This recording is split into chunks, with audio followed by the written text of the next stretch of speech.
Good. I'm gonna.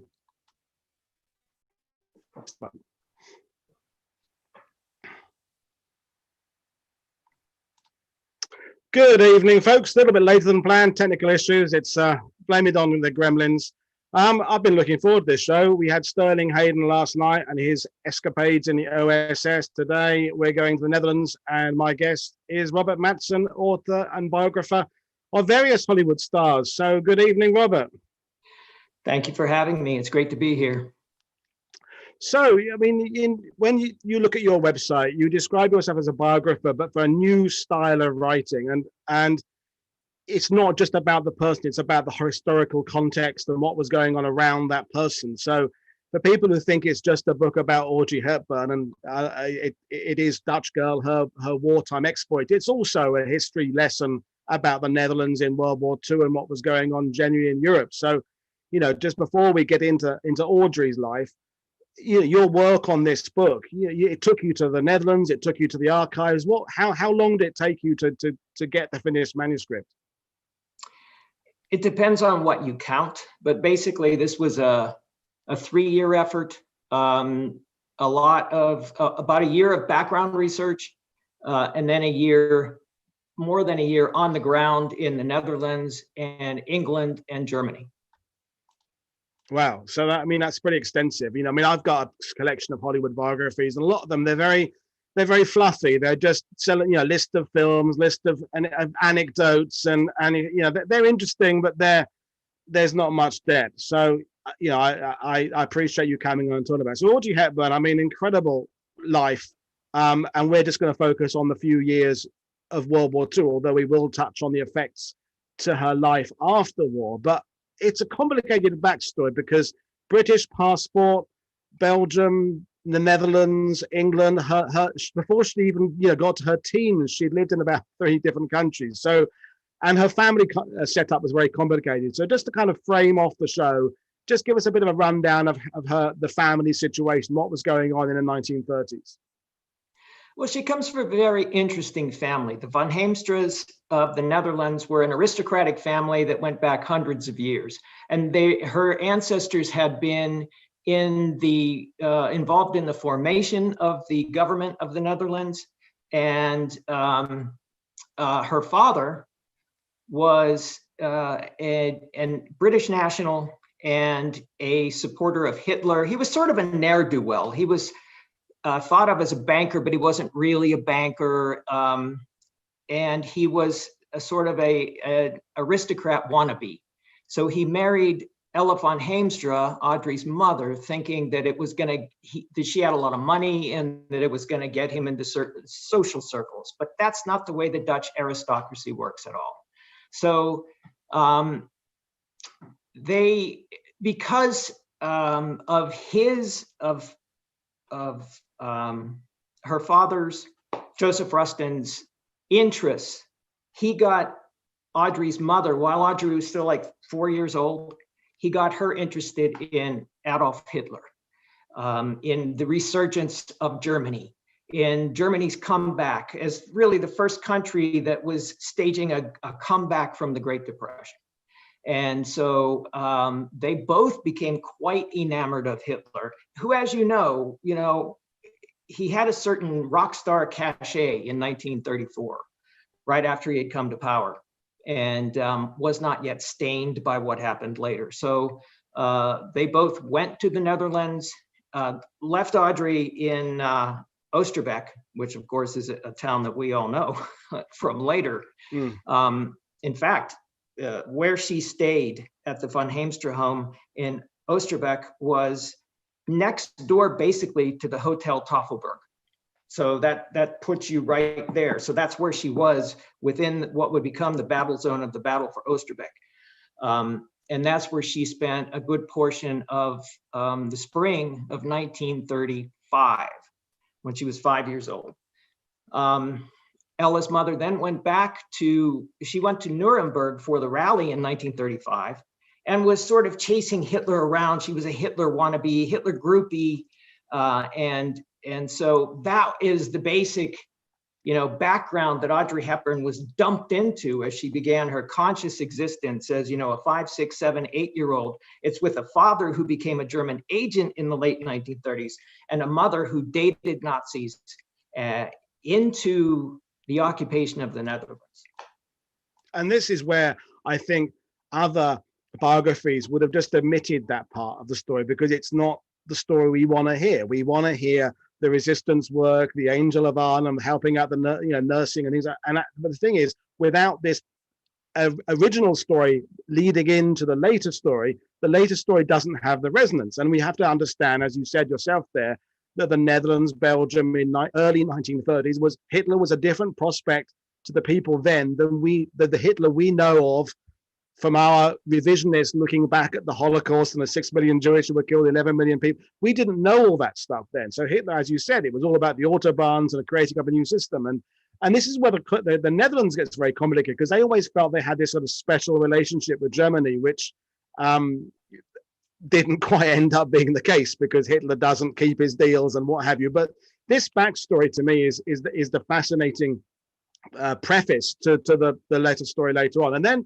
so her parents then, there's a divorce, and the father's in one country and she's in the Netherlands. But explain how, as things start to get a bit more serious, the mother starts to kind of realize what's going on. What happened was Audrey was sent off to boarding school in England, in southern England, in Kent, and spent great parts of like 5 years there. While she did that, Ella ran around, her mother ran around Europe, as a, there she is, as a, a divorcee, and she did date Nazis, and she ended up in Arnhem. And after the invasion of Poland and England declared war on Germany, then Ella thought, you know what? I better bring Audrey home, because the Netherlands, I'm sure, is going to be neutral in what's going on here, just like it was neutral in the Great War. So that's what she did. She arranged to have Audrey flown from England to Schiphol in Amsterdam, and then trained to Arnhem. And Audrey was there for 5 months before, and then came the May 10 incursion of Germany across Western Europe, seized the Netherlands, and so Audrey was suddenly under occupation as a 10-year-old. And still, don't get me wrong, Ella is still pro-German, pro-Nazi, and for 18 months of the occupation, she was pro-German and engaged in pro-German activities, dated a pro-German or a Nazi officer in Arnhem. And it wasn't until 1942 when Audrey's uncle, who is Ella's brother-in-law, was arrested and put incarcerated with about 1,000 other leading Dutch citizens, held hostage in case there were any acts of sabotage. He was executed in the first group. Really, this is a spoiler alert, but I cover it extensively because it's so important to the story. Yeah. When her uncle, he was like her favorite uncle, her favorite aunt's husband, when he was executed, that really changed everything. And it didn't change everything just in the von Heemstra house. It changed everything in the Netherlands, because no Aryan cousin is going to be executing Dutch nationals. And these were the leading citizens of the Netherlands that were taken hostage and either killed or threatened to be killed. A horrific situation. And so that finally turned Ella away from her staunchly pro-German position.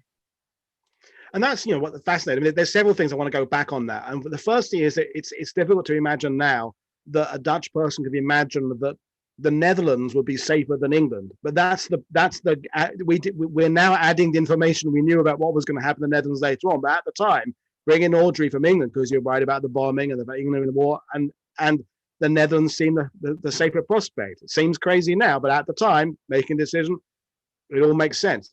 And I think the thing about Audrey's youth is these. Well, we'll go. I want to touch on May the 10th and 1940. Go back that way as well. Being so young, big events have a huge impression on your life at that point, don't they? I mean, they do to adults, but I think a child particularly, you're measuring your growing up by these monumental events. And I want to go back to that moment, because when she's back in Arnhem, she becomes interested in the arts and ballet and music, the young Audrey. And on May the 10th, it seemed that all these things came together in this terrible kind of grouping. So run through what was going on that day, because it's an incredibly fascinating story.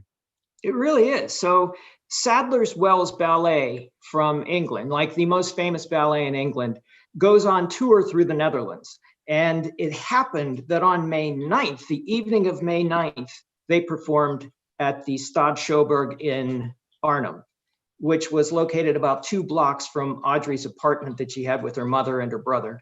And so Ella, Audrey's mother, is a great patron of the arts, and she's the one who gets the ballet into Arnhem, and she's the hostess who makes the speeches, and Audrey delivers flowers to Margot Fontaine and Marguerite de Valois on the stage.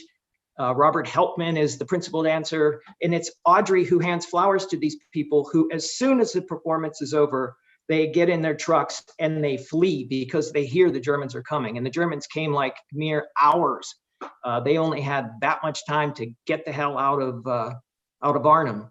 And so it was the next morning, after this great night in Audrey's life, because she had become enamored of ballet, that the Germans marched in. Which is just the most incredible 24 hours in someone's life. I mean, the highlight of her life, I'm guessing at that point, going on stage in front of people. And then the next day, arguably at that point, the worst day of her life. I guess there were worse days to come later on, but the Germans arriving and the gunfire starting, I mean, just monumental stuff. So over the next 2 years, as you said, so Ella begins to kind of understand what the reality of the Nazi occupation. The uncle is killed. And all this time, Audrey is growing up. She's not kind of still preteen at this point within this environment. And just explain a little bit more what's happening to the kind of aristocratic Dutch families, because it's not. Let's be clear, in case people are watching this, that the Hepburns aren't, or the Dutch family. They're not Jewish, but they are starting to come into this where wealth is being taken away and houses are starting to be monitored. So what's happening to this kind of community because Arnhem, for those who haven't been to Arnhem, I know a lot of people watching have been to Arnhem, it's pretty prosperous. You just got to drive through Stubbeek and Arnhem, and it's got some money now and it had some money then. So what was happening to the families in that area during that sort of 42 period? So Arnhem is a town of Dutch East Indies money, just like the next door neighbors, Oosterbeek to the west and Velp to the east. Very wealthy area in general.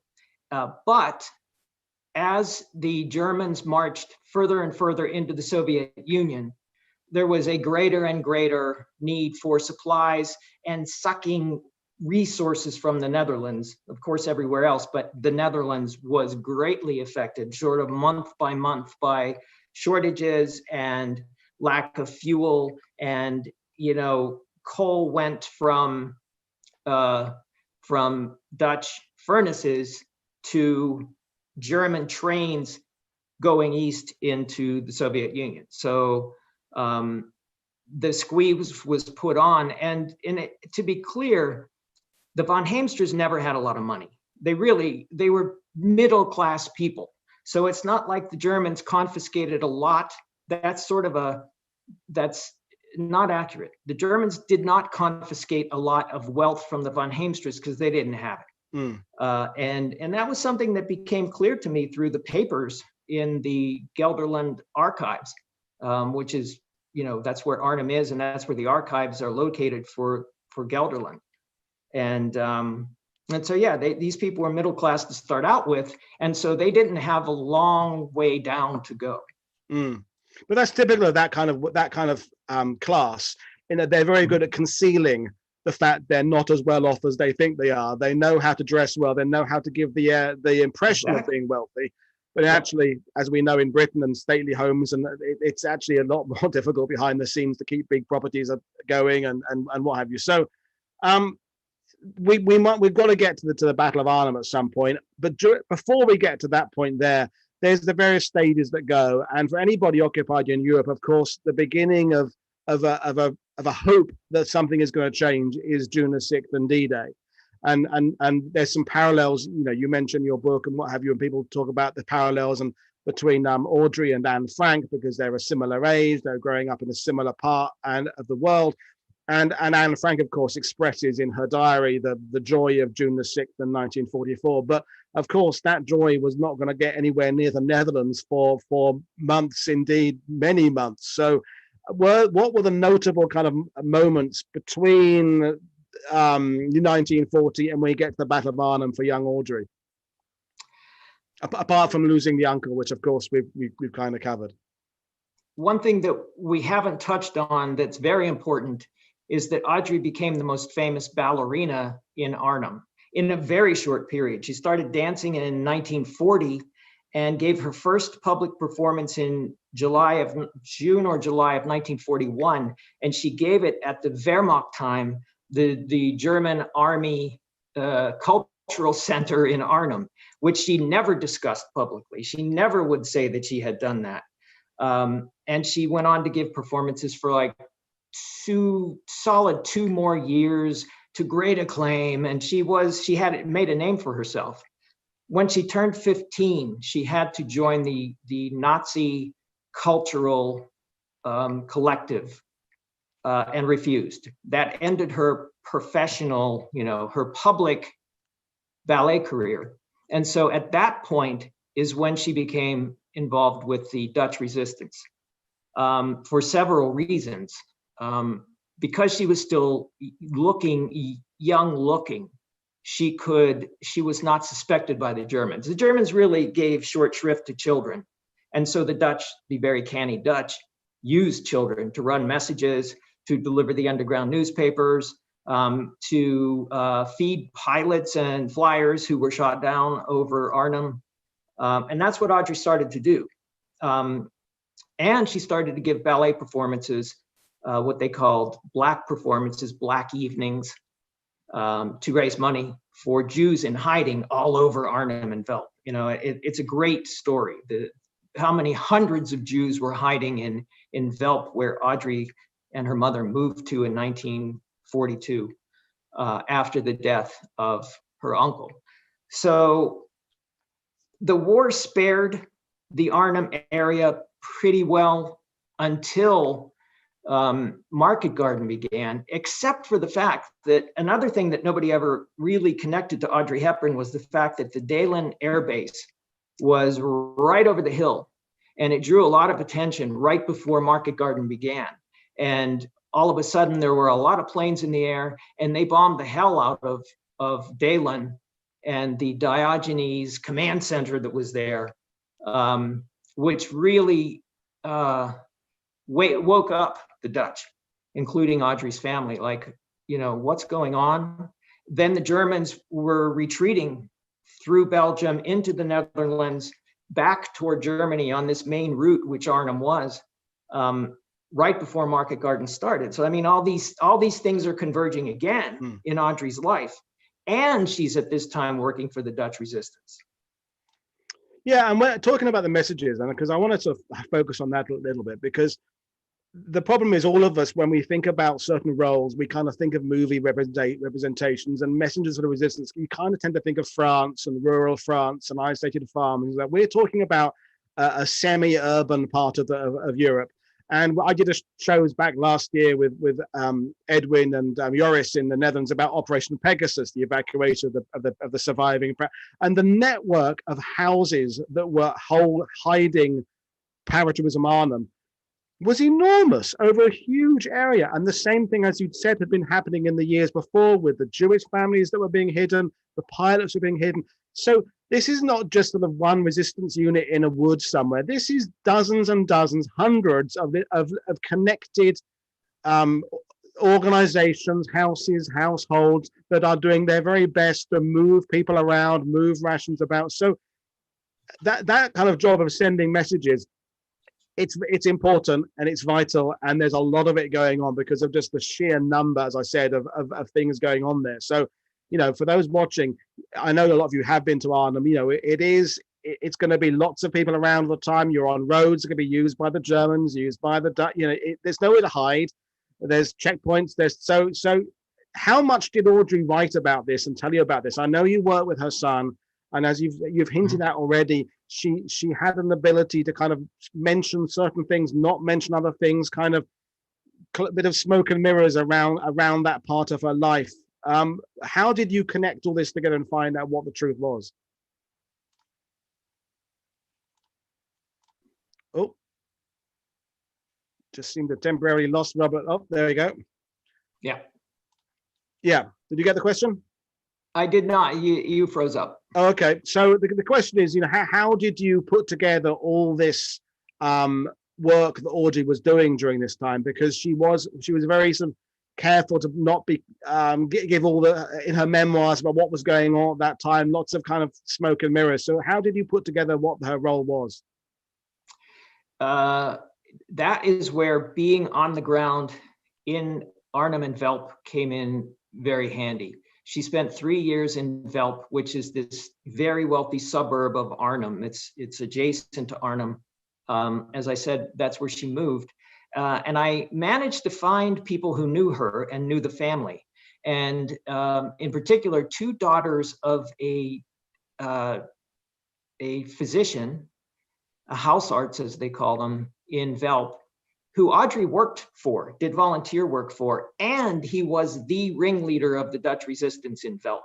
He's the one that sent her out on these missions. He sent her out to take food to an airman who they had learned was downed just at the edge of town because she could speak English.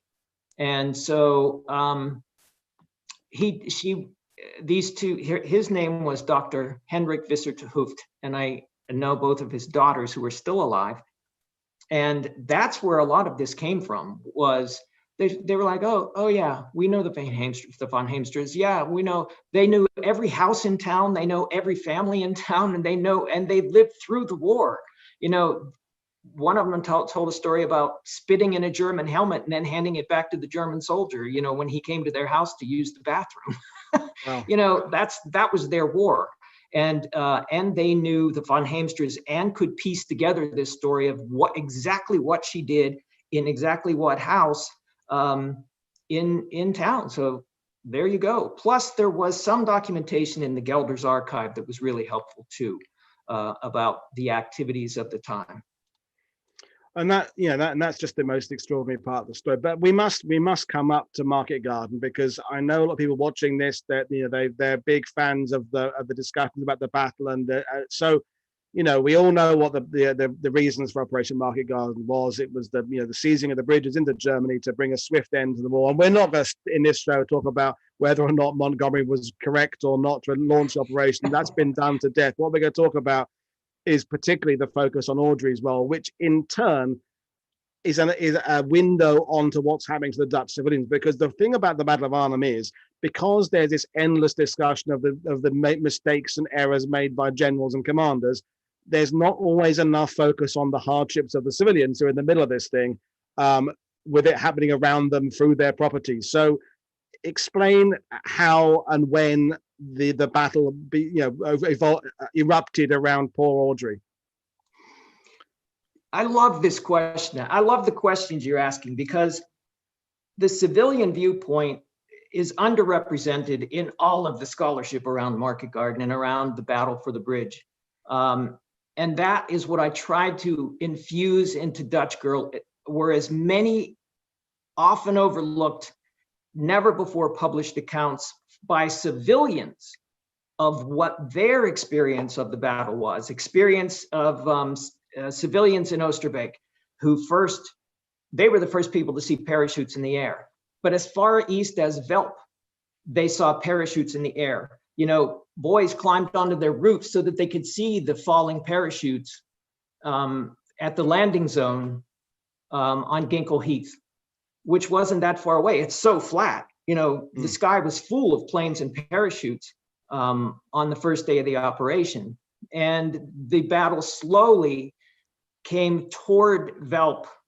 It came east, it came into Oosterbeek, then it came to the bridge. And that is where Audrey's dance school was 1 block away from the bridge. That's where Audrey's family was, that close to the bridge. So there you go. That's her dance school. That's what was left of it after the battle, the music school of Arnhem.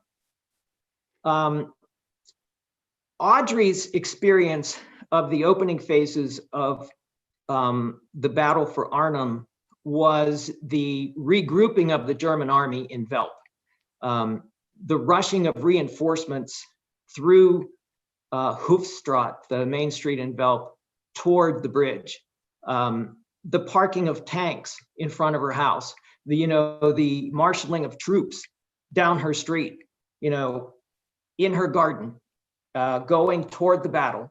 And then they had to spend time in their cellar, their basement, because of everything that was going on up above. Bullets flying through the air, planes flying over low.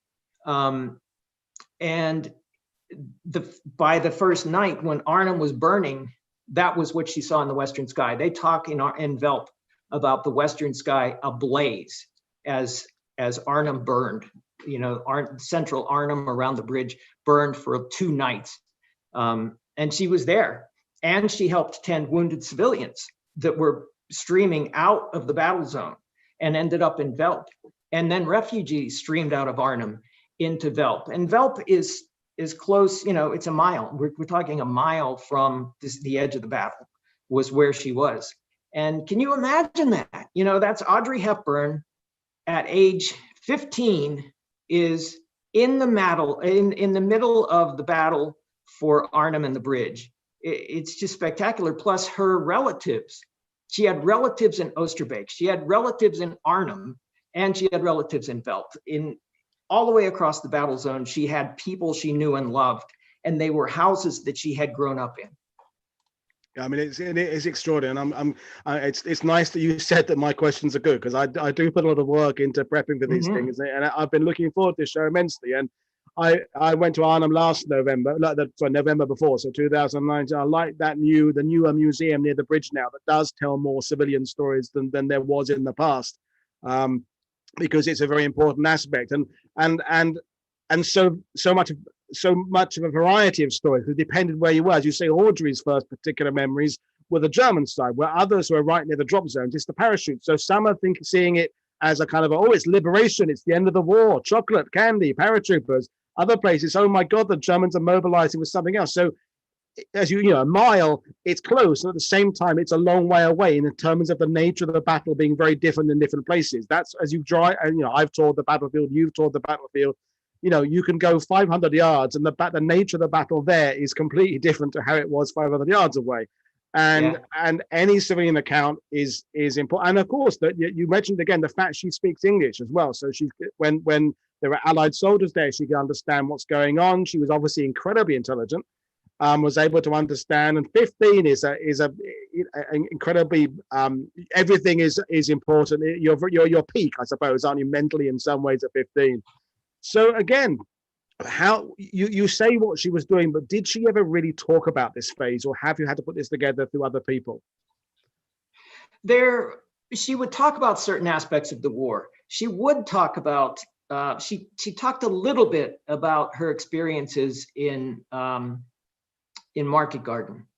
One thing that her son Luca told me at the very end, right before the book was supposed to go to press, she told me that there was one of the Red Devils was hidden in their cellar.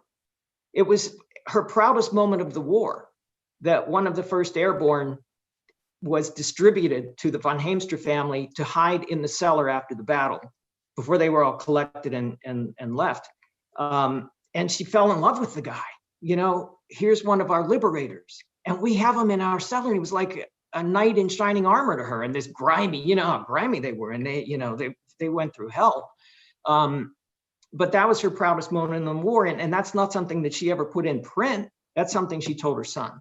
And that was another way that I got some of the story was Dr. Visser de Hooft, who I mentioned earlier, the resistance leader, they had in their family garage, his two daughters remembered, they were in the rafters.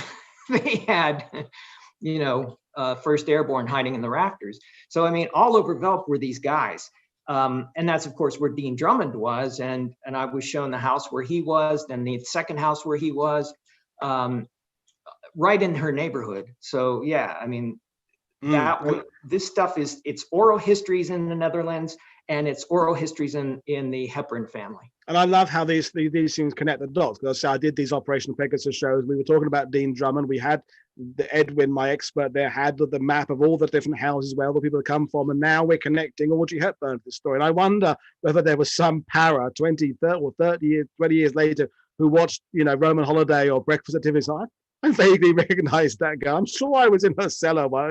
I mean, it's extraordinary how people pass through these lives. And that's, with Sterling Hayden yesterday, modern actors, I watch modern films, but they haven't lived a quarter of the lives these people lived through. The experiences these people went through are extraordinary. But before we go, I want to go up to the 1970s and go back to the war again in a minute. But because we can't get away without mentioning the Bridge Too Far movie that came out in 1977. You told me in our test you toured Arnhem with one of the Dutch guys from there who was one of the advisors on the movie, because she was asked by Richard Attenborough to play Kate de Horst, wasn't she? Or at least she was in the running to play that, and she didn't want to do it. So what do you know about how that happened and her I mean, I can understand her reasons for not doing it, but did she articulate her reasons for not wanting to get involved?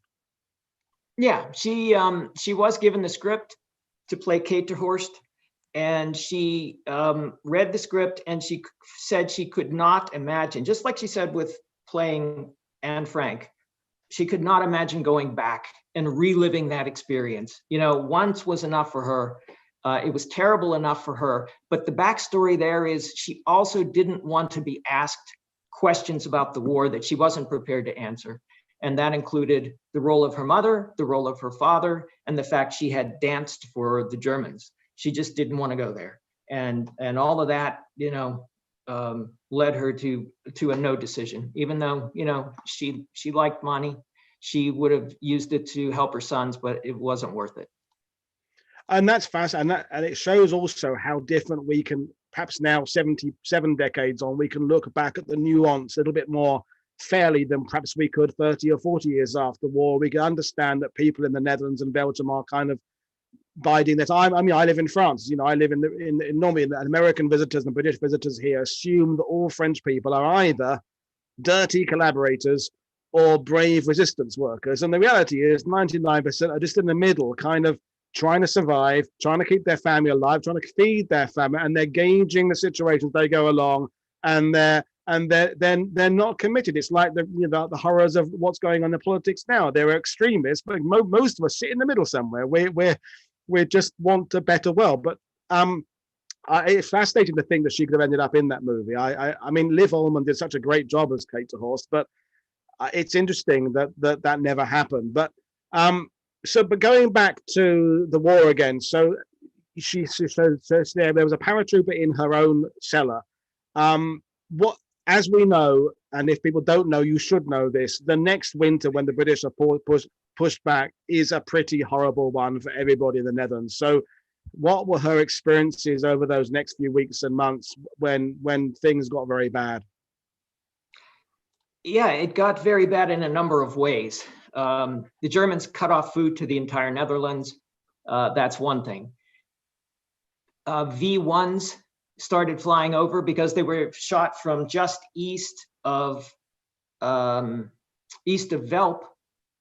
Then they were aimed toward Antwerp, and autopilot would kick in right over Velp.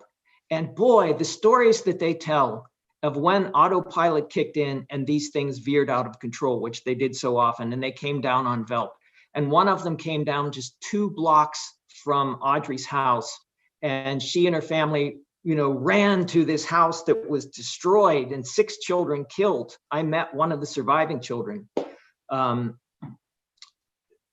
that was all terrible. Plus, they were in the no man's land between the British troops that had gotten as far as Nijmegen and the German troops who were defending Arnhem. So we're strafing every day. Then there was the hunger winter, that accumulated through January into February into March, where Audrey was in a very bad way. All of the children in Velp were starving. Everyone in Velp was starving. And of course, Arnhem was evacuated at that time. Most towns were evacuated. Velp wasn't, thank God for Audrey. But it was a terrible situation where she developed edema, like all of the children did, just from, your body shutting down and fluid just accumulating in your body. And she talked about having stretch marks in her ankles all of her life from the edema and the swelling, and asthma, and iron deficiency was horrible, anemia. So that was the experience of those months is what led her to UNICEF 40 years later, which is the topic of my next book.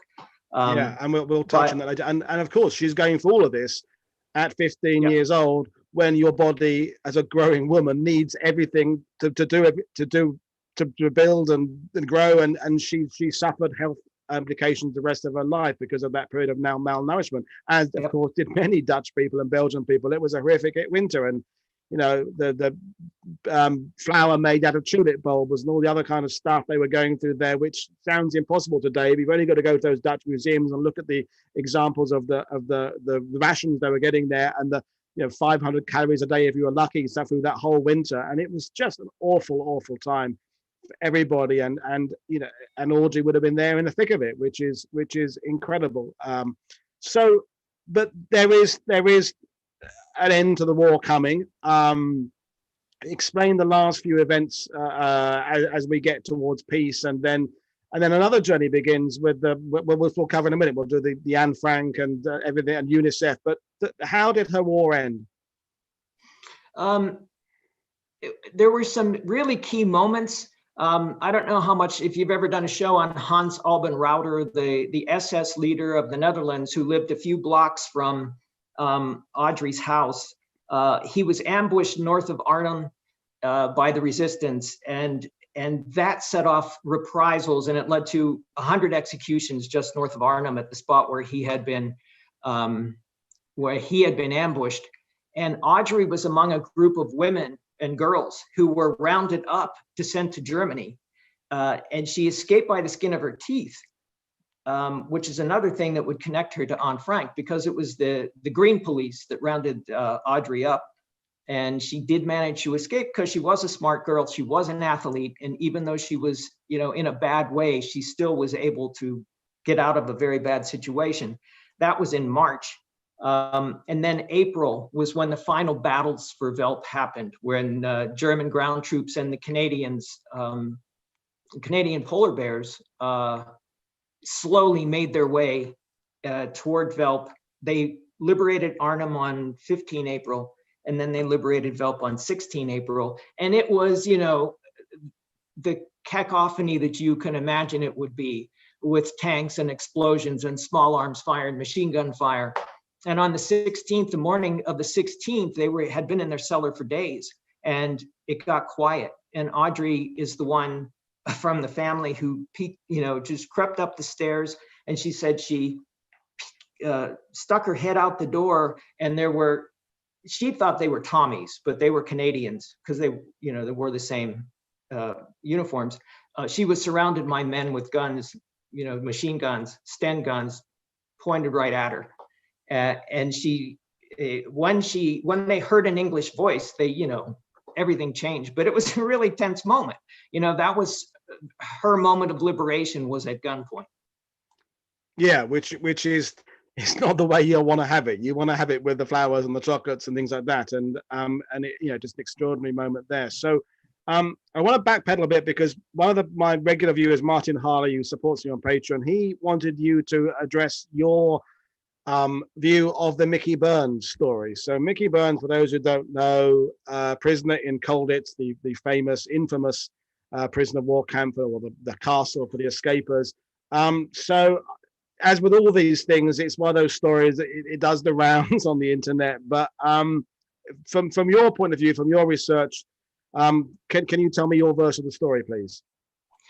When I was writing this, and now, what is it? It's more than 2 years ago since I wrote this, so it's not all fresh in my mind, but I tried to match up the timeline of Mickey Byrne and his, he was supposedly sent, food that saved her life, or sent cigarettes that were traded for food that saved her life, but it just didn't add up. The timeline does not add up for 16 April liberation and the time that Audrey needed critical food.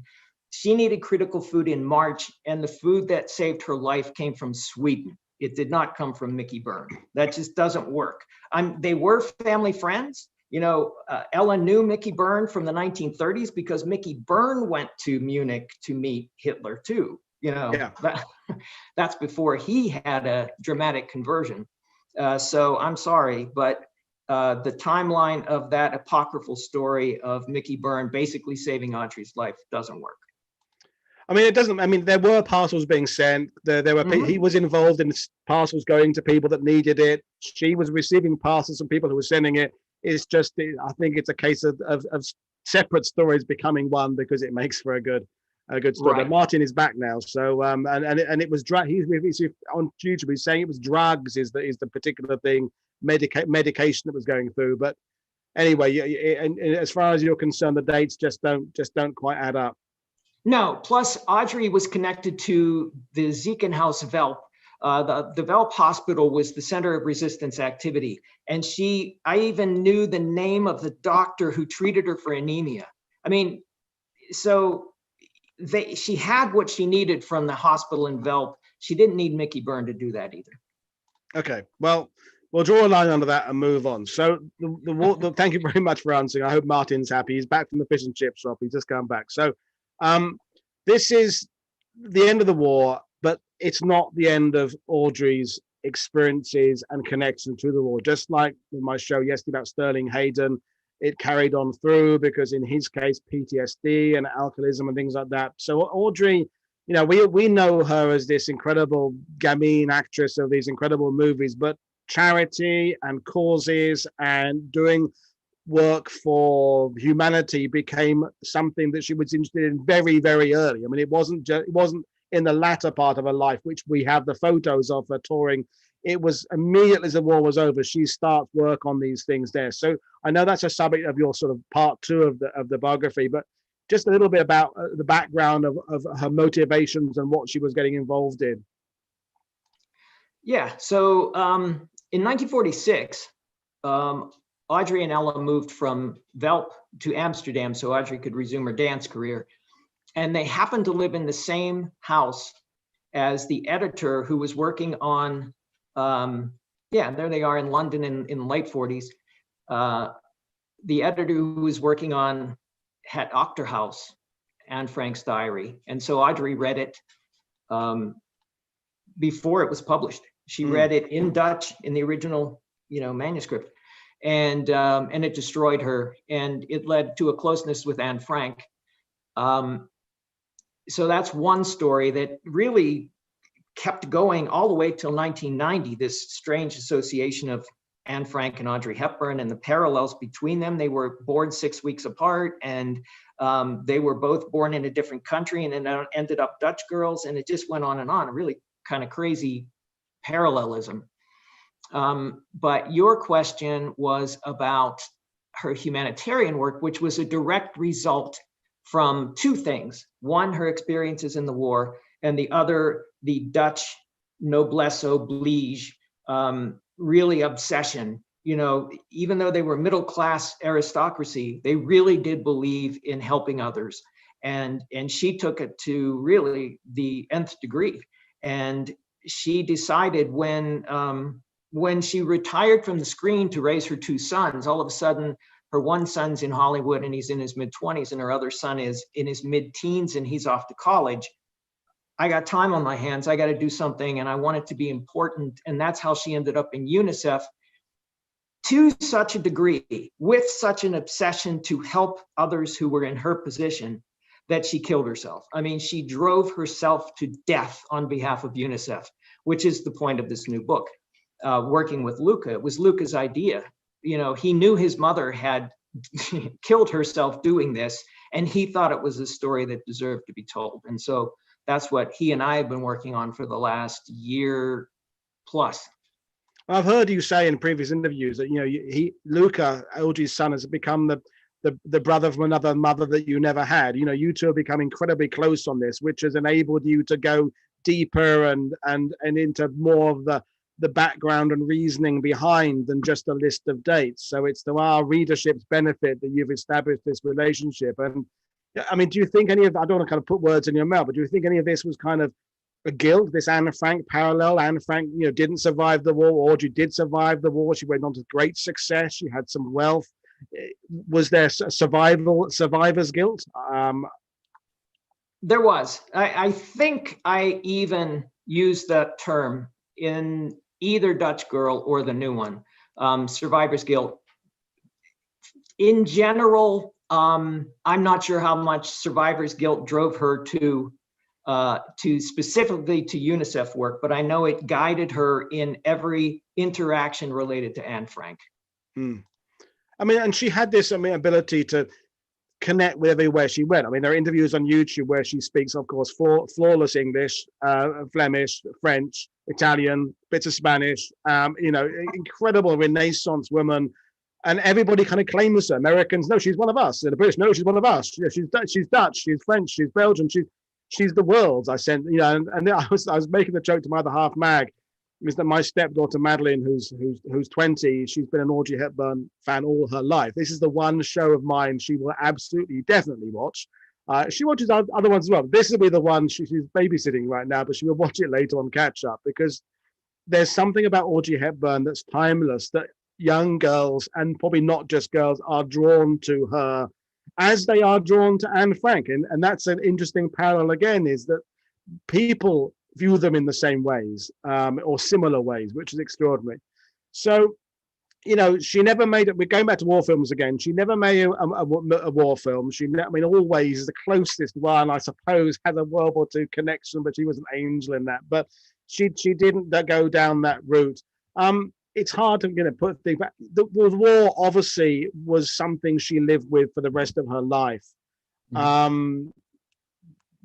Do you think she had any regrets? Do you think there was things she wishes she'd done? I mean, obviously there's a sense of her parents and what they were doing. There was the fact she didn't want to draw attention to that is very interesting.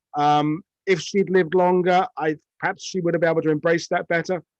I don't know, but what are your feelings of what the baggage she took with her beyond just the survivor's guilt? I mean, I guess her parents, I suppose, is the big one. Luca talked. We launched the Dutch edition of Dutch Girl together in Arnhem, and when we were together, we did the Dutch equivalent of 60 Minutes, which is the, you know, nationally broadcast show here, news show. And we did that together. And it was very interesting to hear him being interviewed and talking about the nightmares that his mother had and the trigger reaction, the instant reaction she had of flashes of anger, just like terrible anger when she heard certain German words. He bought an alarm clock, and it was a Krupp alarm clock.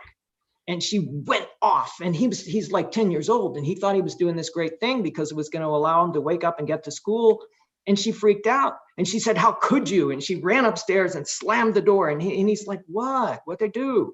And I mean, that's the kind of memory she had for the rest of her life, is just this, you know, oh, German's bad, you know, and PTSD, you know, really, for some of what happened in the war. That was basically the enduring memory for her, and relentless anger at her parents, both her parents, unresolved anger for the rest of her life. No, she would never have come to grips with it. No, she never would have gone public with it. It's why she didn't write her memoirs, because she was offered many times to write her memoirs, and she said, nope, not interested. I mean, that's truly fascinating. And it's I think we're all guilty. I mean, I'm an Audrey Hepburn fan of just taking too much of the Holly Golightly Breakfast at Tiffany's kind of very simplistic view of her and not expanding outwards and realizing what a complicated, and I mean that in a complimentary way, she was. I mean, and I guess acting was an escape for her. I mean, she couldn't pursue the ballet because of the injury and health implications, but she did pursue the acting side of it, and I guess it was an escape and a release. But you know, it's an absolutely fascinating story, and I've absolutely been thrilled having you on the show. People enjoying it. And it's interesting that there's a lot of my usual middle-aged war buffs watching it who I'm thinking are seeing it in a different kind of way. And that's what I particularly love doing with these shows, is kind of cross-pollination, bringing people in and getting people to think about different things, because the Battle of Arnhem is a discussion of the incompetence and otherwise and decision-making of generals, but it's so much more than that. It is that comment by the Dutchman, I don't think we can afford another one of Montgomery's, victories. That says so much about what the Dutch had to endure. And yet, as British veterans who go there, they are welcomed, as we know, with open arms when they go there. There's no sense of any kind of malice or, you brought warfare into our streets. The monuments everywhere. There's monuments in Arnhem. I have the image up. There's a statue of Audrey Hepburn or a bust of Audrey Hepburn in Arnhem itself, isn't it? So she's completely recognised there, as are the British soldiers. And I think perhaps she'd like that idea that they're all remembered together there collectively. So yeah, it's been. But you know what? Sorry. It's just one more layer of irony, because really Market Garden and the Battle for the Bridge is irony after irony, what they expected to find there and what they found there, Panzer divisions, yikes. One more layer of irony is that Audrey Hepburn was in the middle of it all. Yeah. I mean, it's I say the old adage, you couldn't make this stuff up. It's people like Audrey Hepburn, like Sterling Hayden last night, they have this kind of Forrest Gump quality in the sense they go through the world meeting and involved with people who are huge historical figures. And the German generals down the road, and Dean Drummond down the road, and Mickey Byrne, and extraordinary. And this she hasn't even got into her 20s yet. And then of course she goes on and makes movies and stuff. It's just, my life is completely boring by comparison. But then perhaps I haven't got PTSD, so I suppose I'm benefiting from that. But anyway, it's been absolutely extraordinary talking to you, Robert. And I urge people to go out there and get the book, because the backstories of the parents, particularly, that are beyond the remit of what we can cover in a single show. There's lots more there about the father, and Oswald Mosley comes into the story. There's pro-Nazis, there's anti-Nazis, there's resistance movements, there's discussions. I think you've just got to, go and get into that book and understand there's a lot of baggage there. Hence why she carried this, as I've explained, anger for the rest of her life. And, and I always say when veterans come, I've had, veterans that normally campaign who refuse to go into German cemeteries and things like that. And I go, yeah, fine. You've earned the right to have that opinion. I may not agree with it, but you've absolutely earned the right to have whatever feelings you have about that war, because you lived through it and I didn't. And that's the point. Audrey lived through that war. You didn't, I didn't, her son didn't. So whatever effect it had on her, that was hers. And yeah, so, well, thank you, Robert. It was a bit of a tricky start there, but that's how it was the Arnhem connection. Arnhem, that's the ogre of Arnhem. Things don't go quite right the first time hanging over us there. But anyway, check out Robert's website. There's a mailing list. You can sign up on Robert's website to get information. There's even on his website, there's class notes and discussion notes for bringing Audrey Hepburn into your classrooms if you're a teacher there. It's not just a book. There's a whole there's blogs and stuff. You can learn a lot more about Audrey and Jimmy Stewart and Carole Lombard and the other people that Robert's written about. So I hope you've enjoyed it, Robert. I've certainly enjoyed it. I loved it.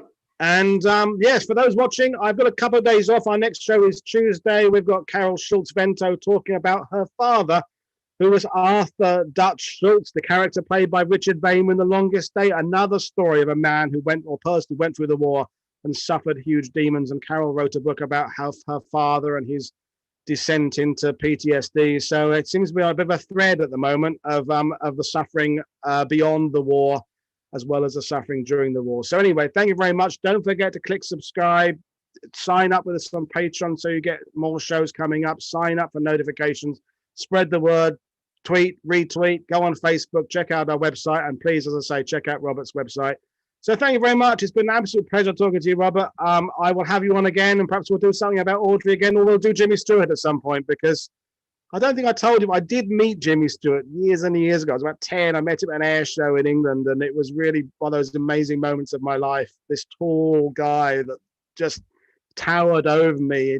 Anyway, we'll do that on a second show. So thank you very much for watching, everybody. I'll see you all again next week. This is Paul Woodadge for World War II TV and Robert Matzen saying good evening and thank you for watching.